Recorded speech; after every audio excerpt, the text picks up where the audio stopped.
कासगंज में रहने वाला भोला माता पिता और छोटी बहन रीमा के साथ रहता था। भोला अपने पिता के साथ जमीन के एक छोटे से टुकड़े पर खेती करके अपने घर वालों का भरण पोषण करता था। एक दिन रीमा अपनी माँ से, माँ, आज मेरा 10वीं का परिणाम आने वाला है, मुझे बहुत डर लग रहा है। बेटा, तूने इतनी मेहनत की है, डरती क्यों है? और हम सबका आशीर्वाद तेरे साथ है। मेरी प्यारी गुड़िया, तू डरती क्यों है? तू पढ़ने में होशियार है। और वैसे भी पिताजी कहते हैं ना, हमें मेहनत करनी चाहिए। परिणाम तो एक ना एक दिन हमें मिलेगा ही। भैया, आप क्या जानो पढ़ाई करना कितना मुश्किल है, और इतनी मुश्किल से पढ़ाई करने के बाद अगर परिणाम अच्छा ना आए तो कैसा महसूस होता है। रीमा, तू अपने भैया से ऐसे कैसे बात कर रही है? सही तो कह रही हूँ माँ, भैया क्या जाने पढ़ाई के बारे में, उन्होंने तो 8वीं के बाद स्कूल ही छोड़ दिया था। मेरी प्यारी बहना, ये तो तू सही कह रही है कि मैं क्या जानू पढ़ाई करने में कितनी मेहनत लगती है, लेकिन तुझे देखकर अंदाजा तो लगा सकता हूं तू कितनी मेहनत से पढ़ाई करती है। तू अपना दिल बिल्कुल भी छोटा मत कर, तेरी परीक्षा का फल बहुत अच्छा आएगा। रीमा गुस्से में पैर पटकती हुई वहां से चली गई। माँ, मैं नहीं चाहता कि रीमा को यह पता चले, क्योंकि मैं जानता हूं कि वो ऊपर से चाहे जो भी बोले, लेकिन दिल से बहुत कोमल है। और फिर अगर रीमा मुझसे बड़ी होती तो वो भी मेरे लिए यही फैसला लेती जो मैंने उसके लिए लिया। बेटा, हमारे पास इस जमीन के छोटे से टुकड़े के सिवा और कुछ भी नहीं है। मुझे तो समझ नहीं आता कि आगे क्या होगा। माँ, मैं इतना जानता हूं कि मैं अपनी बहन को उतना पढ़ाऊंगा जितना वो पढ़ना चाहेगी, चाहे इसके लिए मुझे कुछ भी करना पड़े। भगवान तेरे जैसा बेटा अगर हर घर में दे तो माँ बाप के बाद कोई भी भाई बहन कभी अनाथ ना हो। बस कर माँ, तू मुझे बातों में मत लगा। मुझे खेतों पर जाना है, पिताजी इंतजार कर रहे होंगे।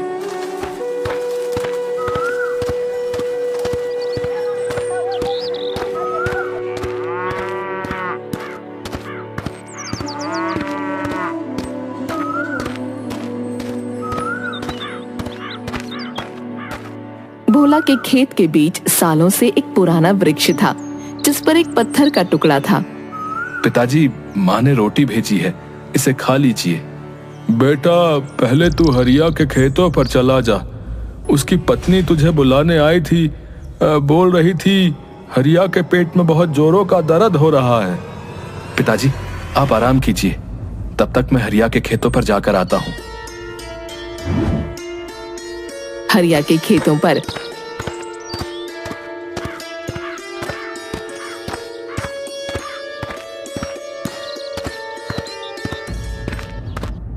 क्या बात है हरिया भाई? हाँ भोला, मेरे पेट में बहुत जोरों का दर्द हो रहा है और मैं साहूकार से हल घंटे के हिसाब से लाया था। अभी कुछ खेत में हल चलाना बाकी है और ये दर्द मुझे काम नहीं करने दे रहा। बस इतनी सी बात, मैं अभी आपका काम कर देता हूँ। भोला हरिया का खेत जल्दी से जोत देता है और अपने खेत पर वापस आ जाता है।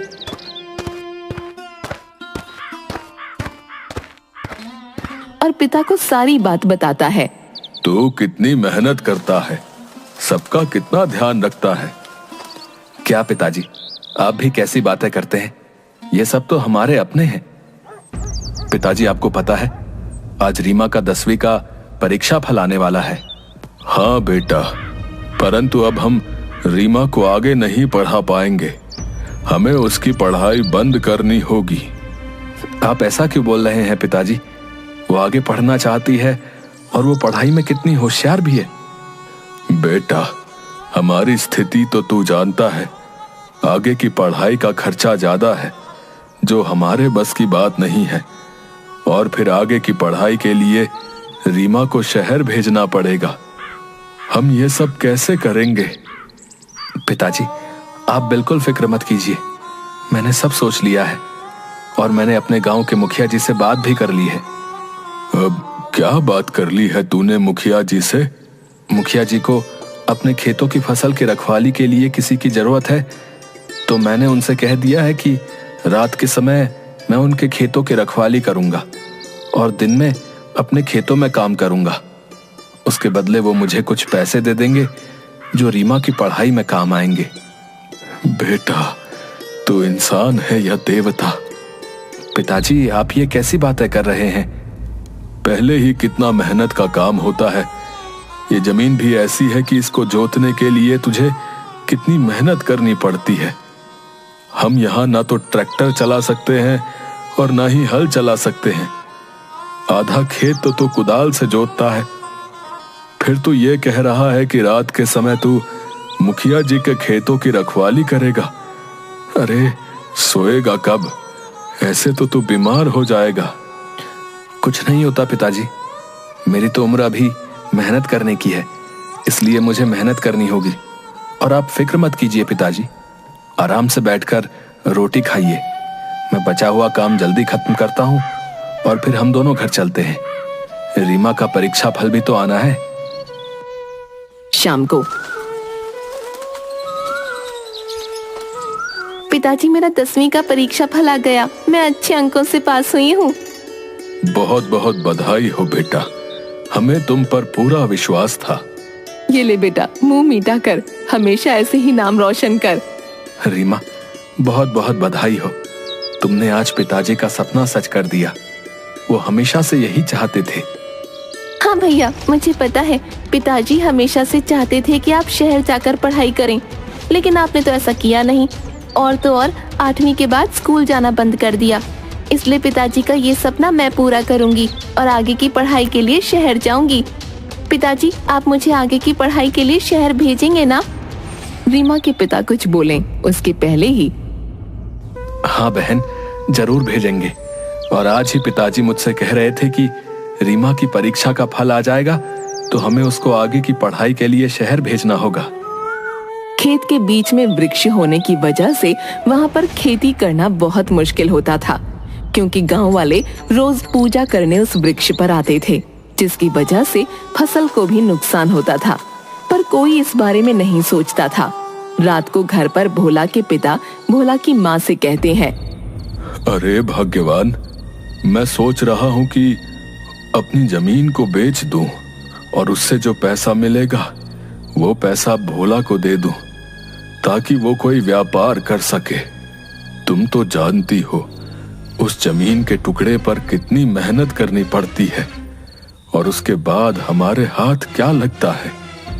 उस जमीन पर मेहनत करके मेरा शरीर तो खत्म हो चुका है। अब मैं नहीं चाहता कि भोला का भी मेरा जैसा हाल हो जाए। बात तो आप सही कह रहे हैं। आपने भोला से इस बारे में बात की? नहीं, मैंने अभी तक उससे कोई बात नहीं की, क्योंकि मैं जानता हूं वो मुझे कभी उस जमीन का सौदा नहीं करने देगा। और तुम्हें पता है, उसने तो मुखिया जी से अपने काम के बारे में बात भी कर ली। कैसा काम? मुखिया जी को अपने खेतों की चौकीदारी के लिए रात के वक्त कोई आदमी चाहिए था। भोला ने उस काम के लिए मुखिया जी से हाँ कह दिया है और मुझसे कह रहा था कि दिन में अपने खेतों में काम करेगा और रात के समय मुखिया जी के खेतों की चौकीदारी करेगा, और वहां से जो पैसे मिलेंगे उस पैसे से रीमा को आगे की पढ़ाई के लिए शहर भेजेगा। हमने कुछ तो पुण्य कर्म किए होंगे जिसके कारण भोला जैसा बेटा हमें मिला। वो हम सबके बारे में कितना सोचता है, लेकिन हमारे पास उसे देने के लिए कुछ भी नहीं। उसे तो किसी राजा के घर जन्म लेना चाहिए था। हीरे का दिल है मेरे बच्चे का। सही कहती हो तुम, सच में खरा हीरा है हमारा बेटा। मैं कल जमीन के सौदे के बारे में भोला से बात करता हूँ। दूसरे दिन सुबह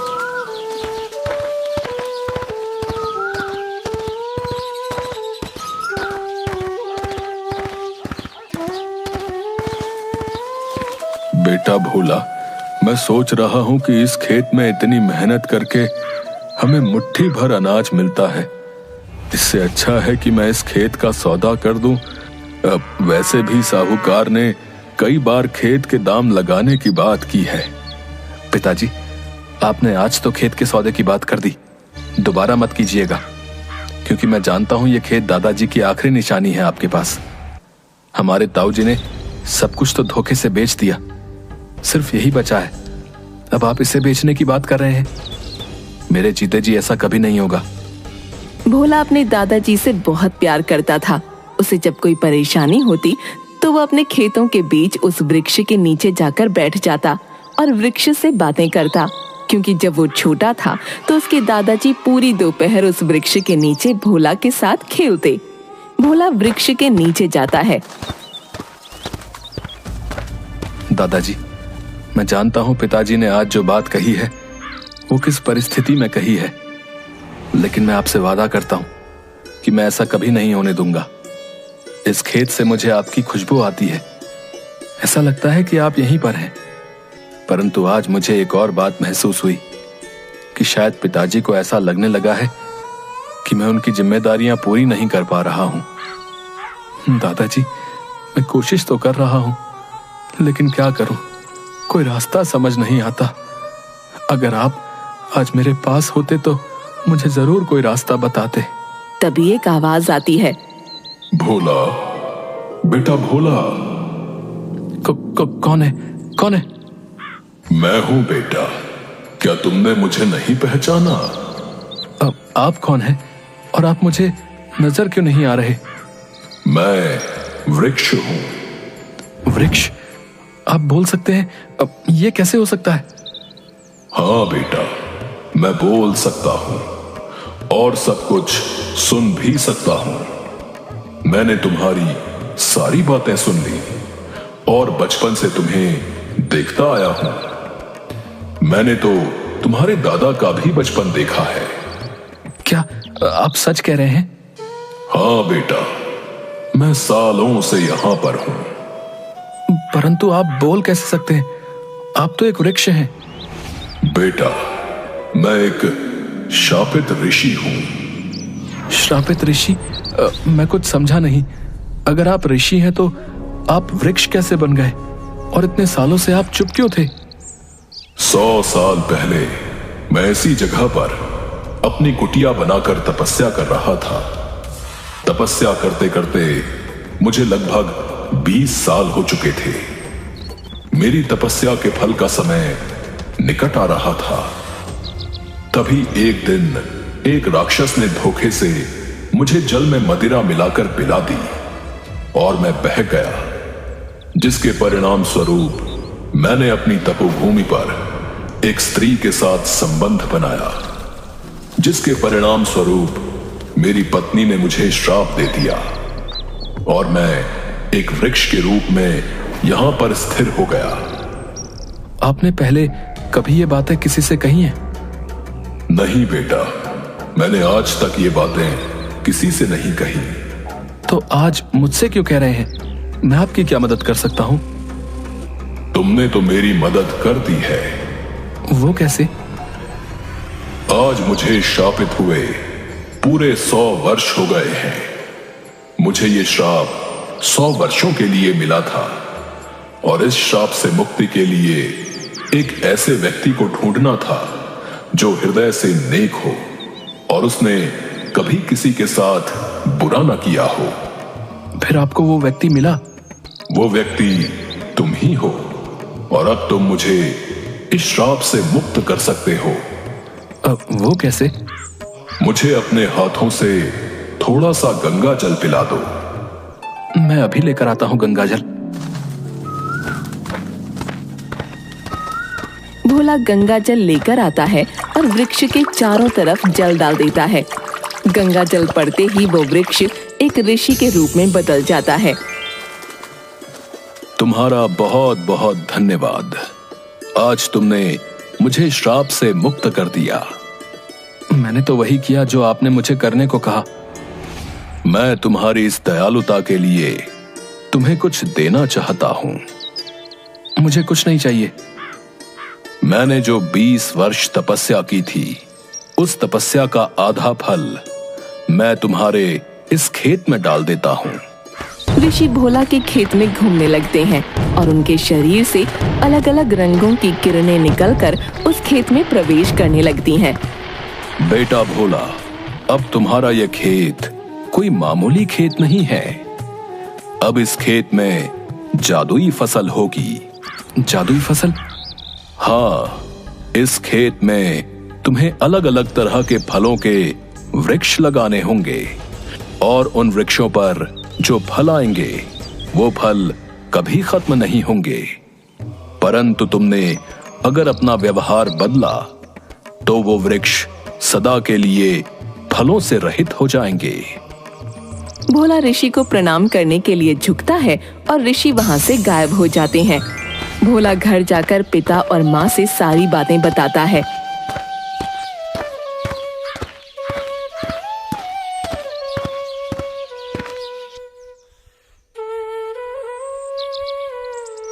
जैसा ऋषि ने कहा है, चलो हम इन पैसों से फलों के अलग अलग पेड़ लाते हैं और अपनी जमीन में लगा देते हैं।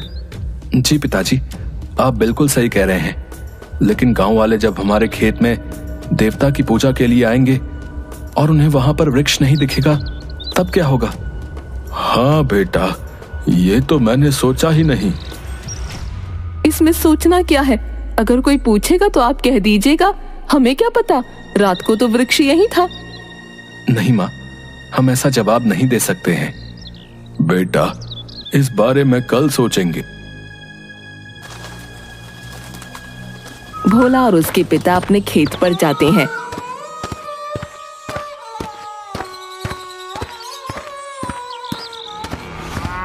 और उनकी आंखें खुली की खुली रह जाती हैं। पिताजी, जो मुझे दिख रहा है, क्या वही आपको भी दिख रहा है? हाँ बेटा, हमारे खेत पर रातों रात ये मंदिर और चार दीवारी कैसे बन गई? ये तो मुझे नहीं पता, परंतु ऐसा लगता है जैसे ये सब उसी ऋषि का चमत्कार है। अरे भोला, अरे क्या चमत्कार है भाई? रातों रात वो वृक्ष कहाँ गायब हो गया और ये मंदिर किसने बना दिया भाई? भोला मुखिया जी को सारी बातें बताता है। भोला, उस ऋषि ने बिल्कुल सत्य कहा। तुम बहुत दयालु हो और ये बात पूरा गांव जानता है। तुम्हें फलों के वृक्ष लगाने के लिए यदि पैसों की जरूरत हो तो मुझसे ले लो, और जब तुम्हारे पास पैसे होंगे तो बिना ब्याज के मुझे वापस कर देना। अब नहीं मुखिया जी, पैसे तो मैं आपसे ले लूंगा, परंतु वापस आपको ब्याज के साथ करूंगा। नहीं बेटा, मैं तुमसे ब्याज नहीं ले सकता। तुम बिना स्वार्थ के सबकी मदद करते हो। आज मेरी बारी है। ठीक है, फिर मैं रात के समय आपके खेतों में चौकीदारी का काम करूंगा और आप ये पैसा मेरी मजदूरी में से काट लिया करेंगे। ठीक है, जैसी तुम्हारी मर्जी। भोला और उसके पिता मुखिया जी से कुछ पैसे लेकर खेतों में फलों के वृक्ष लगाते हैं। दूसरी तरफ भोला मुखिया जी के खेतों में चौकीदारी का काम कर लेता है। बहुत जल्द भोला के लगाए हुए वृक्षों पर फल आ जाते हैं। भोला, आज तुम्हारी मेहनत और प्रेम ने फल दिया है। पिताजी, आप ये क्या कह रहे हैं? हाँ बेटा, ये तुम्हारी मेहनत और विश्वास ही है जो वृक्षों पर फल इतनी जल्दी आ गए हैं। भोला आम के वृक्ष से 2 आम तोड़ता है और जमीन पर बने मंदिर में भगवान को भोग लगाता है। दूसरे दिन सुबह। पिताजी, कल वृक्ष से आम तोड़े थे, वहां पर फिर से 2 नए आम के फल आ गए हैं। हाँ बेटा, मैंने भी देखा। आज मैं फल तोड़कर शहर बेचने जा रहा हूँ। हाँ बेटा, ऊपर वाला तुम्हें बहुत तरक्की दे। ये सब तुम्हारे परिश्रम और व्यवहार का ही फल है।